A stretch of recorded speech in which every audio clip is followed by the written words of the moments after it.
6월 12일 날 미국과 북한이 싱가포르에서 만난다고 합니다. 그래서 정말 한반도 정세가 굉장히 어렵습니다.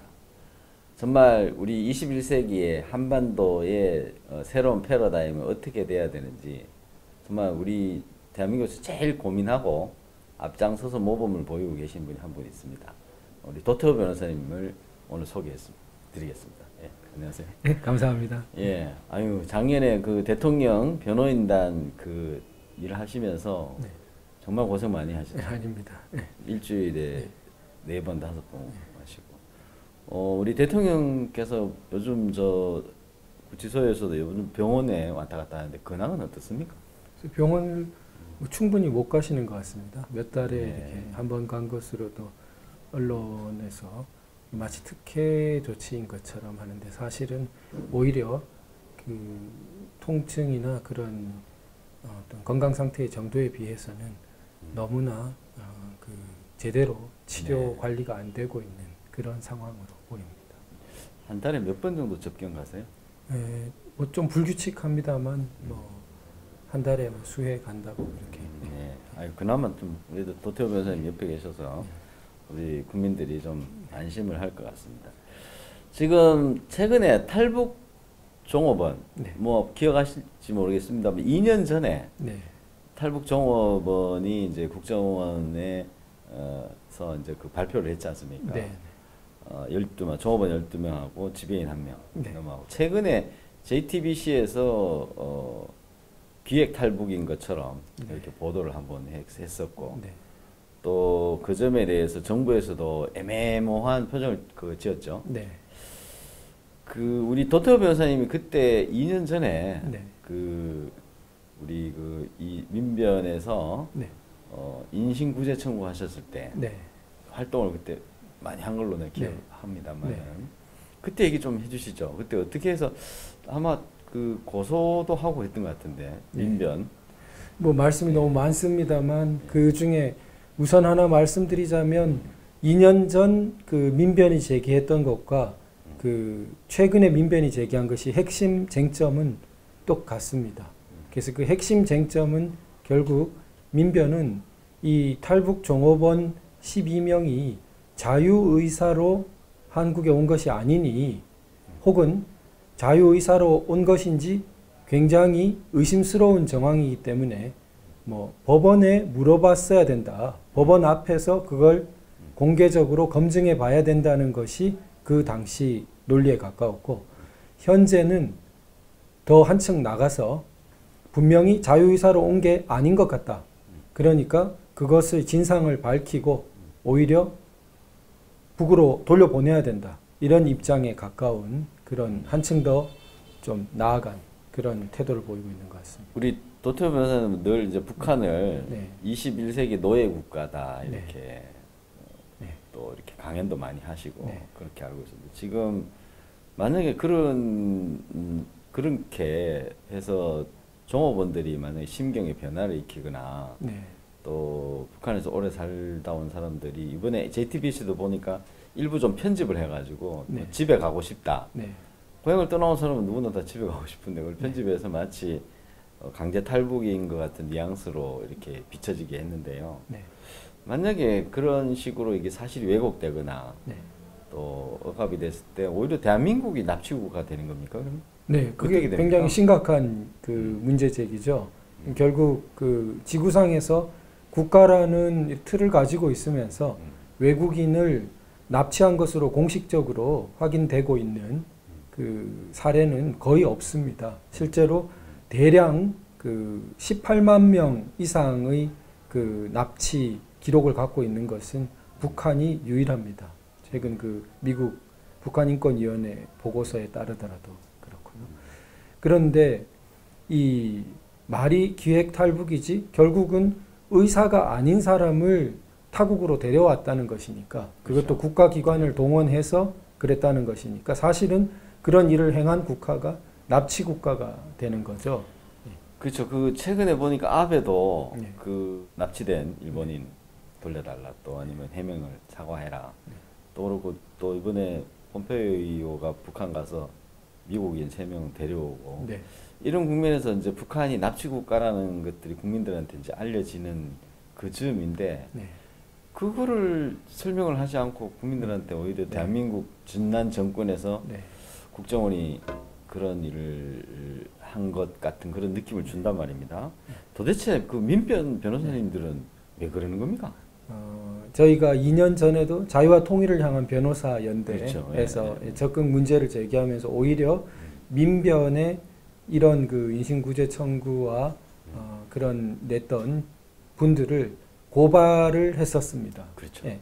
그런데 고발 이후에 검찰은 전혀 수사를 진척시키지 않아서 그 고발인 조사도 하지 않고 그렇게 묵혀져 있는데요. 연락도 안 했죠. 네. 그런데 굉장히 대조적으로 이번에 민변은 국정원 관계자와 이렇게 고발을 하니까 즉각 바로 배당을 해서 바로 수사를 할 것처럼 그렇게 배당도 하고. 예. 그게 이제 모습을 언론을 보였는데. 통해서 알려졌죠. 네, 네. 네. 아주 대조적인 네. 모습. 같이 병합해서 사건 좀 처리해달라고 그래서 그때 고소 요지가 뭡니까? 뭘로 고소했습니까? 그때?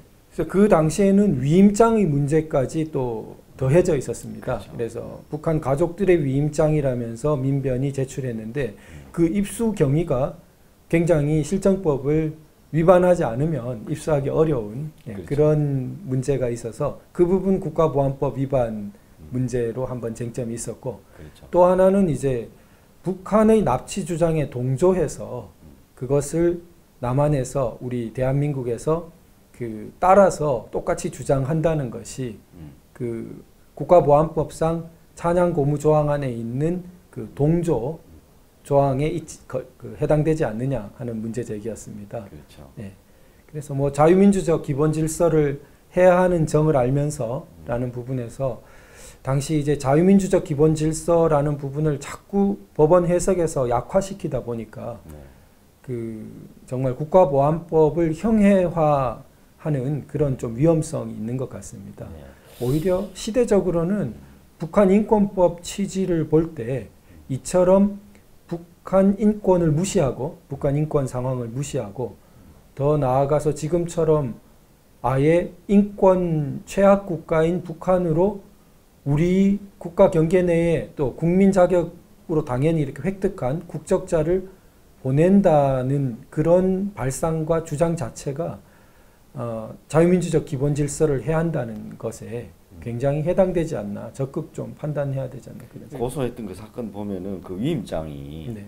그 저기 북한 동조하는 네. 사람들이 그 위임장을 페이스북에 올려놨는데 네. 그게 아마 그거랑 똑같았어요. 그런데 네. 이제 그거를 문제 제기를 우리 도변이 하니까 네.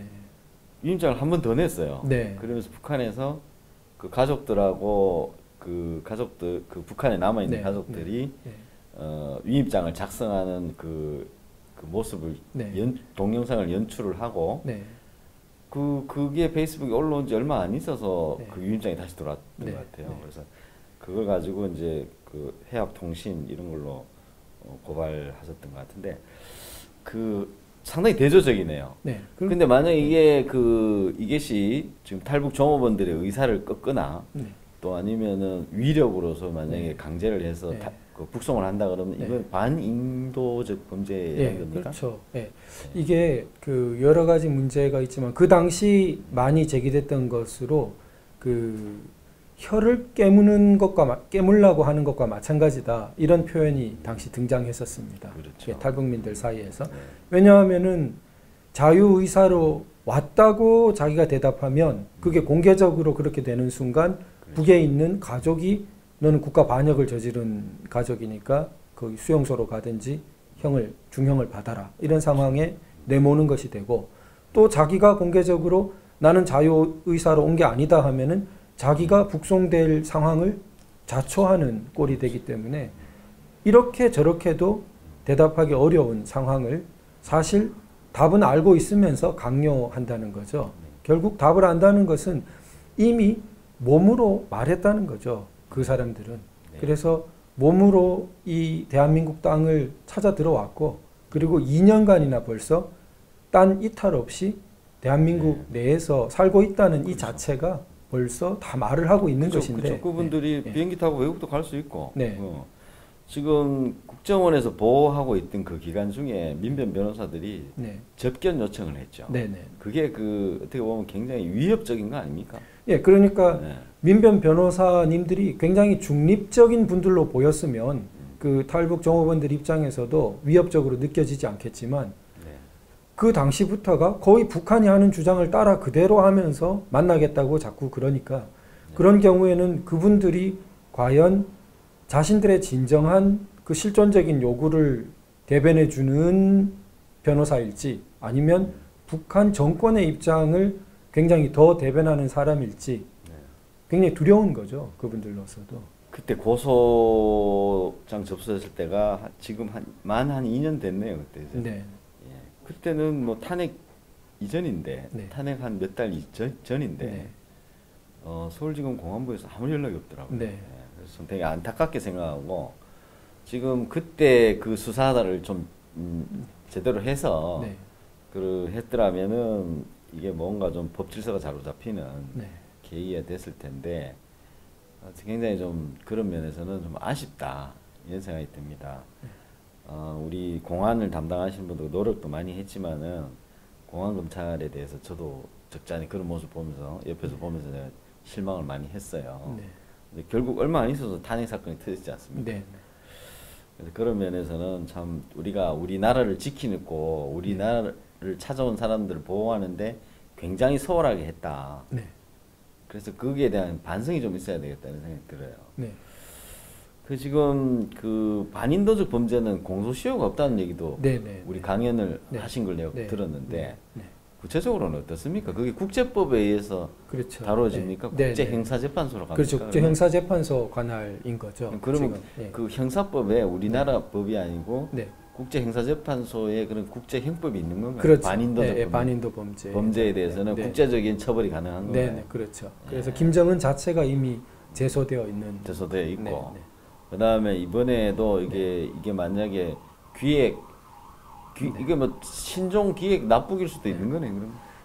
이걸 만약에 북송을 근거가 실제로 있다면, 감행한다면 예, 너무나 정말 그 왜곡되어 있는 것이 그때 당시에 가족들 영상을 보여주면서 위임장이다 하는 것도 그렇지만 북한을 정상국가처럼 취급한다는 거죠. 그렇죠. 예, 그렇죠. 북한 전혀 정상국가가 아니고 북한 인권 보고서나 국제사회가 이미 인식하고 있듯이 지구상에서 가장 철저한 자유가 박탈된 국가인데 그것을 마치 자유의사가 충분히 보장되어 있는 사회인 양 호도하고 있는 것이고. 그 개성공단 폐쇄 이후에 이제 자금줄이 마르니까 네. 사실은 외화벌이의 선봉대들인데 네, 거기에 그렇죠. 평양 네. 그 북한 식당에 근무하는 사람들이 이제 집단 탈북을 해버리니까 네. 이게 체제 선전면이나 여러 가지 면에서는 네. 아주 치명적이었을 것 같아요. 그렇습니다. 그러니까 이게 그만큼 다급하지 않겠냐 네. 이런 생각이 들어요. 아주 좋은 지적이신 것 같습니다. 예. 그러니까 개성공단하고 예. 그 북한 소위 해외 노동자들을 그게 통해서 무너지니까. 예.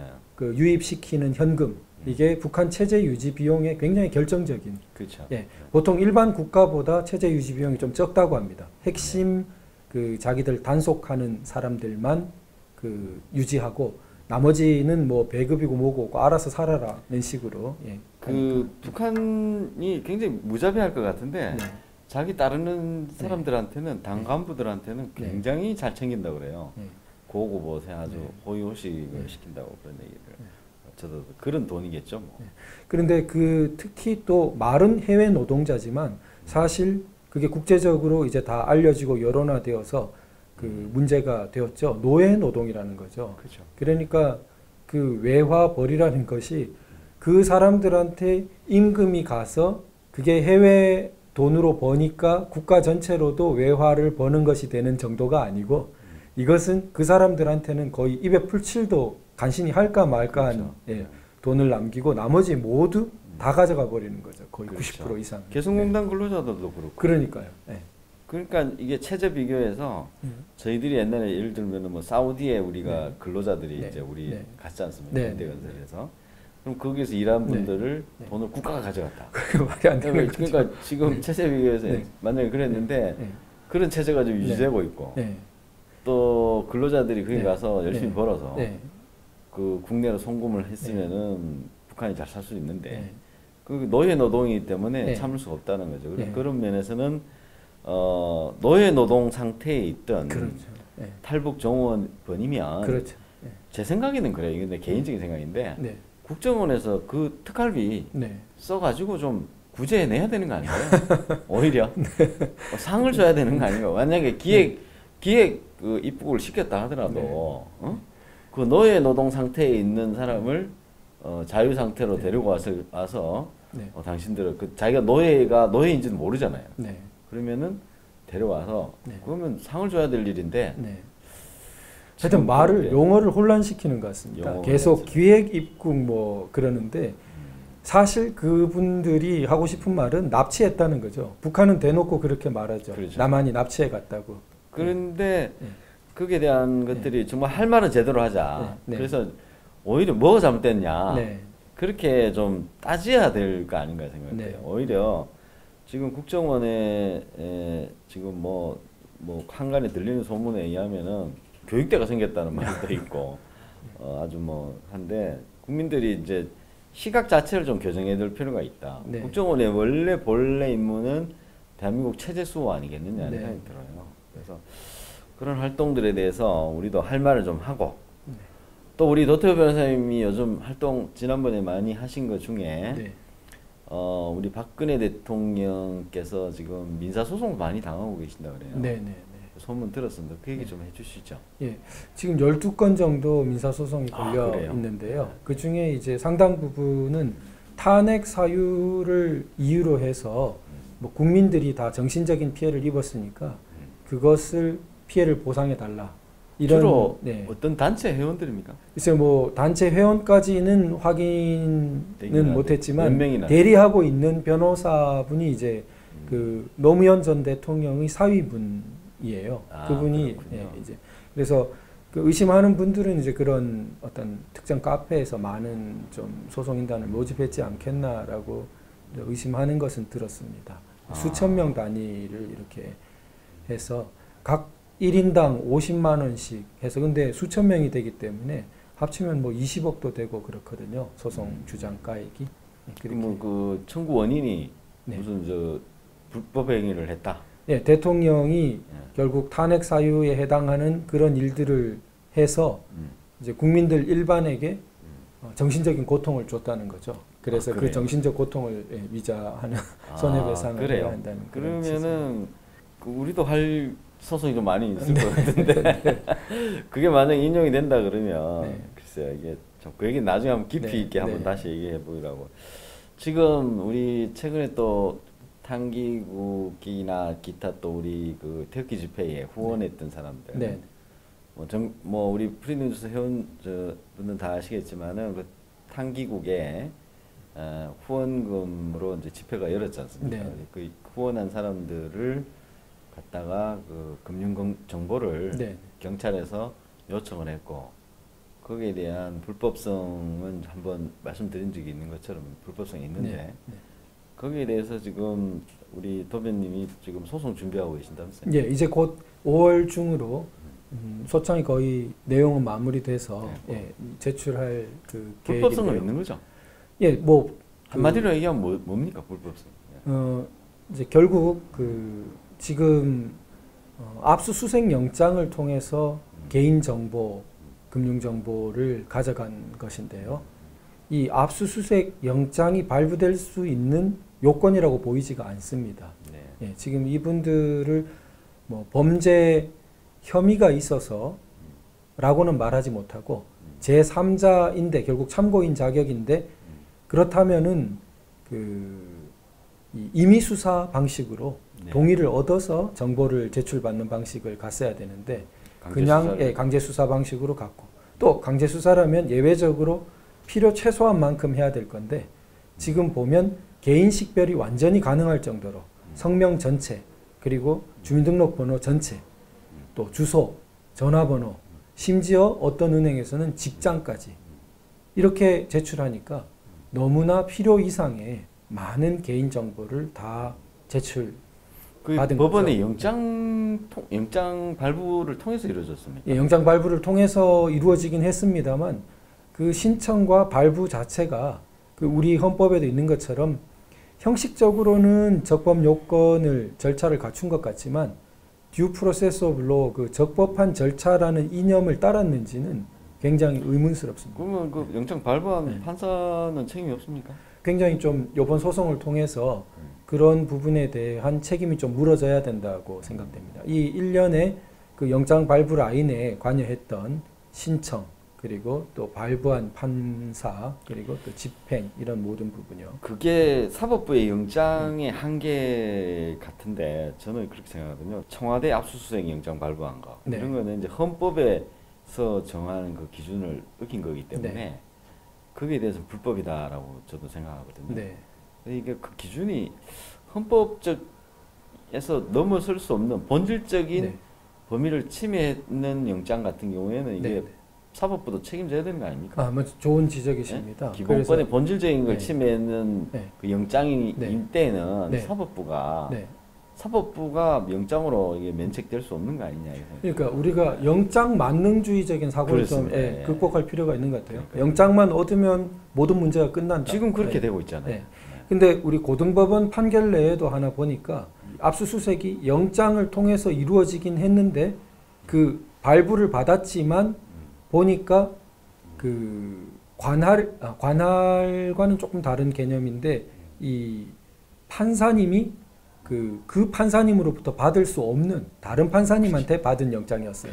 네, 그러니까 그 나중에 그게 문제가 되어서 그것은 적법하지 않은 영장이라고 봐서 그 영장에 의한 증거를 위법 수집 증거로 본 그 고등법원 결정내는 있더라고요. 그런 부분.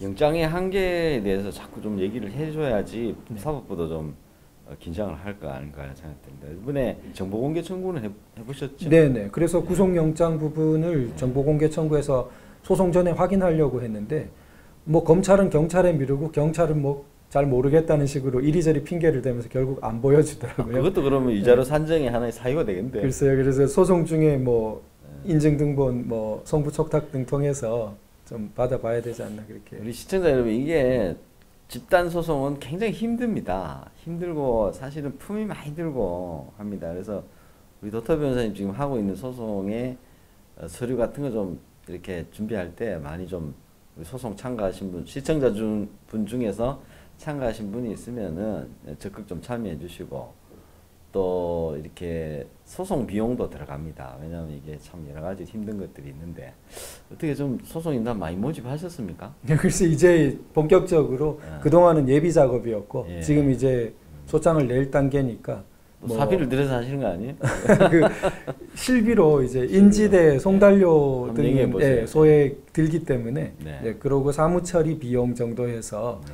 저희가 그 1인당 한 10만 원 정도 이렇게 예상하고 있습니다. 10만 원 정도 납부해 주시는 걸 예상하고 그리고 저희야말로 이제 정신적 고통에 대한 어떤 손해배상을 청구할 텐데 그 부분은 저쪽 그 대통령님에 대한 그 청구 때 액수가 50만 원이었어요. 그래서 저희도 50만 원을 1인당 청구하면서 그렇게 100만 원으로 하면 안 됩니까?